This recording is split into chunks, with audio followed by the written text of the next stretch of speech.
Ese bocambilio. Streaming. Okay. No, I'm not doing that. Ese bocambilio, espina. Oh my gosh, it's actually working. That way you can have your soft voices. Okay. Ready? Yes. Welcome, Shabbat, or Shalom, not Shabbat, Shalom. Just Shalom, Shalom. Shalom. I'm Rabbi Scott with Beth, Yeshua, Messianic Synagogue, and it's my illustrious privilege to welcome Skip Moen.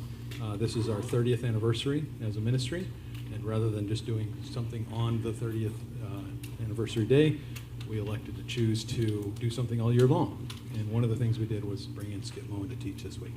So I'm excited about what Adonai is going to do. I will turn it over to you, and please give him your welcome in your ears. And, off you go. Thank you. Thank you. And I do see some people here who will know a little bit about what I've been writing for the last almost 20 years now.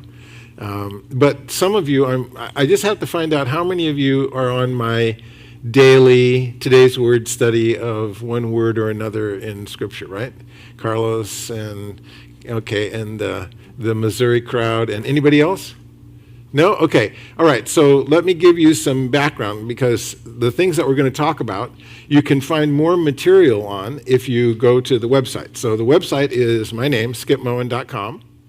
And on that website, there are about 8,000 word studies now, which means that for 8,000 days, I took one word from a verse and looked at its etymology, the history of the word. I looked at the cultural background that the word came from, its historical importance, what it meant in the ancient world, how it got translated, that kind of thing, right?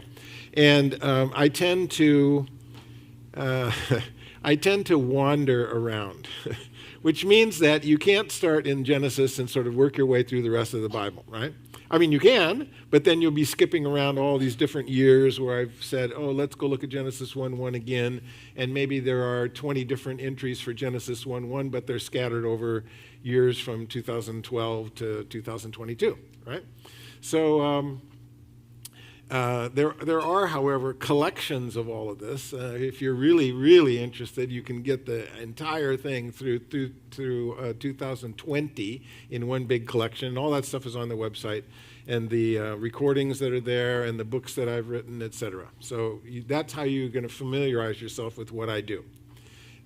For you, for this next 5 days or 6 days, what I thought we would do is look at a sequence. In other words, I want to start examining what does it mean to actually live a Torah-based life in this really fractured, crazy world, and then follow that up with the paradigms that are involved in the assumptions behind that, and then what it means for certain doctrinal positions that we may or may not have understood as a Christian, right? And then we'll look at what that means for the psychology of what it means to be me. And then finally, we'll get around to, the one that you're waiting for. Okay, what do I do now, right?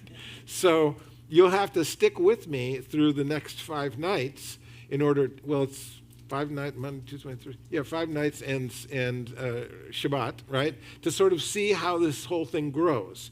And the reason I wanted to do that is because if we just jump into one idea, unfortunately, as is the case with most ideas, they grow.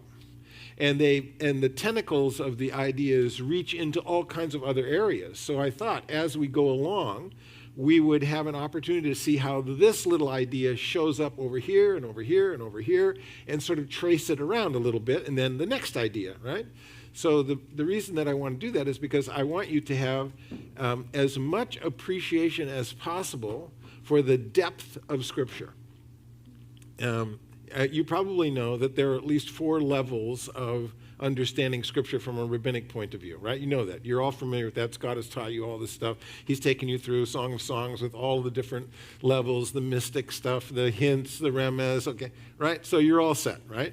But what is in addition to that is that there are nuances to be found in the syntax, the structure of the sentence. There are nuances to be found in the grammatical choices of the words in the sentences. And this is really cool, And there are interesting nuances in the parts of the sentences that are not read, right? You realize that